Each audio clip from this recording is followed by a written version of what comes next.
জন্য ধন্যবাদ। আজকে আমি খুব একটু তাড়াহুড়াই আছি, যেন চটজলদি একটা রান্না আমি দেখাবো তোমাদের।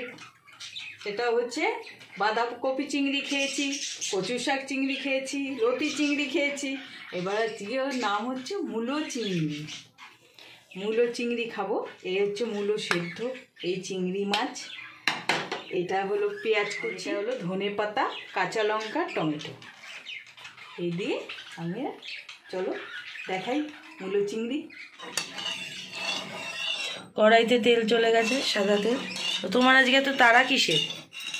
আমি এই এখন অফিস থেকে আসলাম, আমি আবার এক জায়গায় একটু বেরাবো, যদি আমার আসতে দেরি হয়, ওই জন্য বছরের শেষের এক রান্না মূলো চিংড়ি দেখিয়ে দিচ্ছি।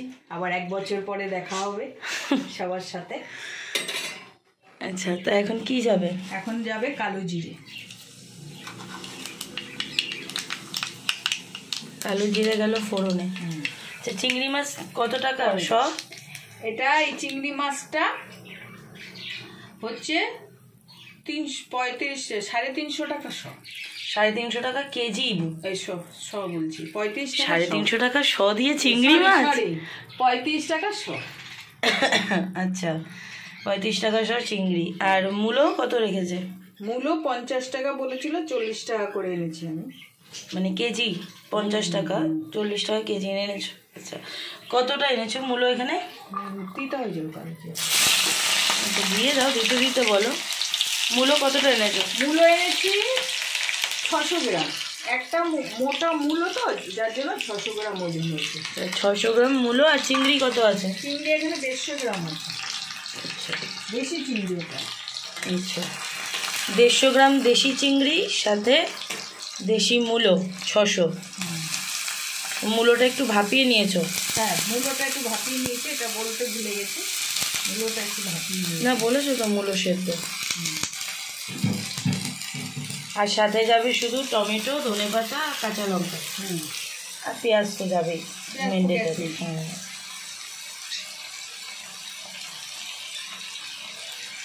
হ্যাঁ,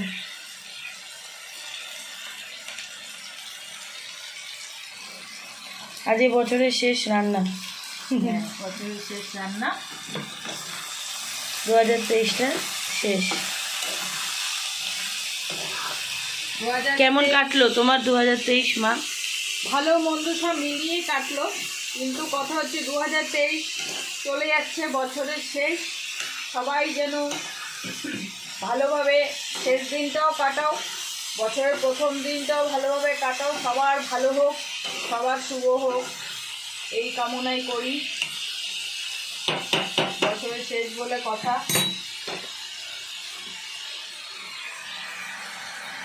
এবার যাবে গিয়ে কাঁচা লঙ্কা, টমেটো। আচ্ছা আচ্ছা, তারপরে যাবে চিংড়ি মাছ। এবার যাচ্ছে চিংড়ি মাছ। চিংড়ি মাছটা আমি ভাজিনি, মূলোর সাথেই ভাজা হবে। কাঁচা চিংড়ি দিয়েছি। ভালো লাগে কিন্তু তোমার অনেক রান্নাতেই চিংড়ি মাছ কাঁচা দিয়ে করো, কিন্তু সেটাতে কিন্তু একটু আলাদাই টেস্ট। আলাদা টেস্ট, একটা আলাদা চিংড়ি মাছের যে গন্ধটা, মানুষ কি চিংড়ি মাছের থেকে চিংড়ি মাছের তরকারিতে গন্ধটাই তো মেন, গন্ধটা দিয়েই তো মানুষ খায়। এখন সেই চিংড়ি আমরা কোথায় পাই? এখন সেই চিংড়ি আছে যে গন্ধটা থাকবে? তার জন্য এটা দেশি চিংড়ি, যার জন্য কাঁচা দিলাম, একটা ভালো গন্ধ স্মেল হবে চিংড়ি মাছের। ওই গন্ধতে স্মেল হবে, গন্ধতেই লোকে খাবে।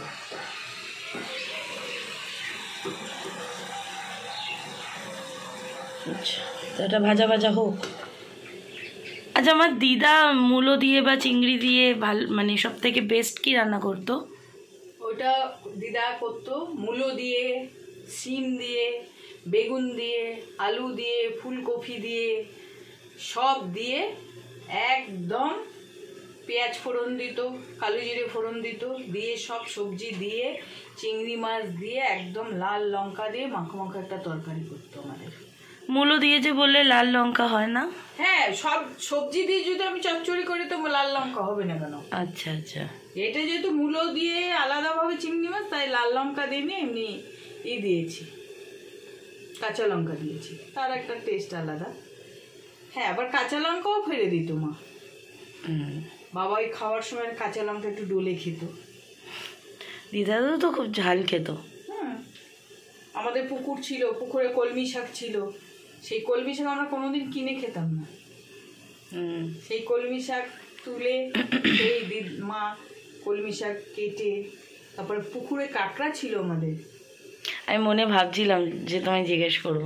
ওই পুকুরে কাঁকড়া আমার যে দাদা আছে, আমার যে আগে ছোটদা, পক্কা মামা, ছোটদা বলো, আমার ছোটদা, ওই একটু বৃষ্টি হলে কাঁকড়া পাড়ের মধ্যে না উঠে আসতো, লাল রঙের কাঁকড়া, খপাত করে ধরে চিংড়ি দুটো ভেঙেই বালতিতে রাখতো। আর সেই কাঁকড়া মা সব সন্ধ্যাবেলায় কলমি শাকের ডগা দিয়ে সব আলু দিয়ে বেগুন দিয়ে কাঁকড়া টেংরিগুলো করতো, আর কাঁকড়ার যে পেটের দিকটা ওটা আলাদা কষা কষা করতো। Lots of stories. আচ্ছা, রান্না কি প্রায় শেষের দিকে? প্রায় শেষের দিকে রান্না।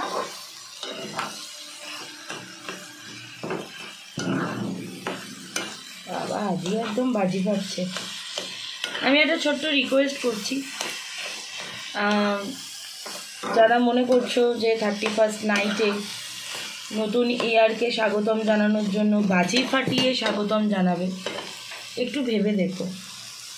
কারণ একেই তো রাত্রিবেলা দুমদাম করে বাজি ফাটবে।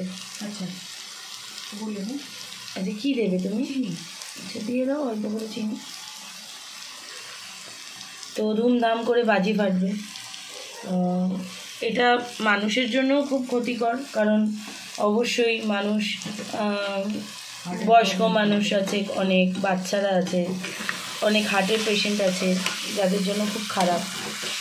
আর একটা সবথেকে বড় খারাপ জিনিস হচ্ছে যেটা পলিউশন। এই যে বাজি ফাটলে যে তার স্মোকটা, যে ধোঁয়াটা দেখছো তো অনেক বড় বড় চ্যানেলে, এই ধোঁয়ার মানে আমাদের কতটা বায়ু দূষিত হচ্ছে, কতটা পলিউশন বাড়ছে, এই নিয়ে অনেক জল্পনা কল্পনা হচ্ছে, অনেকেই অনেক কিছু শেয়ার করছে। কারণ সত্যিই কলকাতায় ভীষণ এয়ার পলিউশন হচ্ছে। তো তার উপরে যদি আমরাই আর একটু এয়ার পলিউশন বাড়িয়ে দিই এই সমস্ত বাজি টাজি ফাটিয়ে, তো জিনিসটা আমাদের জন্যই তো খারাপ না? আমরাই তো কলকাতায় থাকি। আর আরেকটা যেটা রিজন, যেটা আমার মতন যারা পেট প্যারেন্টস, মানে যাদের বাড়িতে কিছু সারমেয়, কিছু চার পাওয়ালা পেটস আছে, তো তারাও, তাদের জন্য আরও বিশেষ, মানে তাদের সবার হয়েই আর কি বলতে চাই আমি, যে ওরা প্রচণ্ড ভয় পায় বাজিতে। তো একটু দেখো, মানে এই একটা সামান্য একটা নিউ ইয়ারকে স্বাগতম জানানোর জন্য এই বাজি ফাটানো ব্যাপারটা, মানে এই একটা জিনিস যেটা আবার খুব মানে ভালো জিনিসও নয়। একটু দেখো, যদি মনে করো যে এটা অ্যাভয়েড করা যেতে পারে তাহলে করো। বাকি নিউ ইয়ারকে স্বাগতম জানানোর জন্য যেভাবে যা খুশি করতে মন চায় করতেই পারো, সেটা সম্পূর্ণ তোমাদের ব্যক্তিগত ব্যাপার। হ্যাঁ অবশ্যই বাজি ফাটানোটাও তোমাদের ব্যক্তিগত ব্যাপার, আমার মনে হলো আমি তাই বললাম।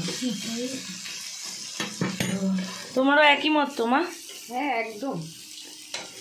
তো চলো, আজকে রান্না হয়েই এসছে, একদমই শেষ।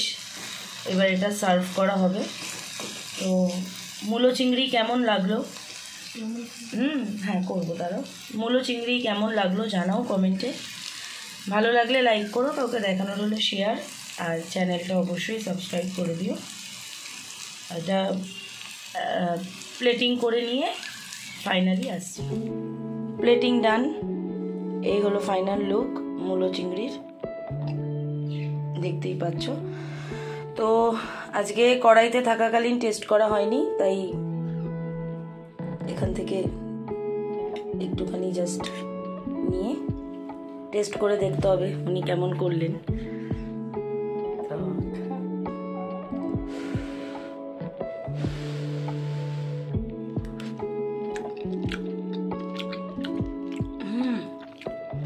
Two good. আমি প্রথম শুধু মূলো দিয়ে চিংড়ি খেলাম, টু গুড, ফ্যান্টাস্টিক, খুব ভালো হয়েছে, ঝাল ঝাল সবকিছু একদম প্রপার পারফেক্ট। কি গো বিষণ্ণ বদন। তো চলো, রান্নাটা ভালো লাগলে আবারও বলছি কমেন্ট করে জানিও, লাইক করো, শেয়ার করো দিও যদি কাউকে দেখাতে চাও, আর চ্যানেলটা সাবস্ক্রাইব করো।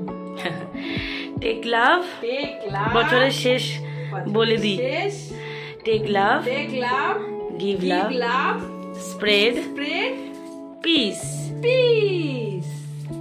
বন্ধ করে দাও।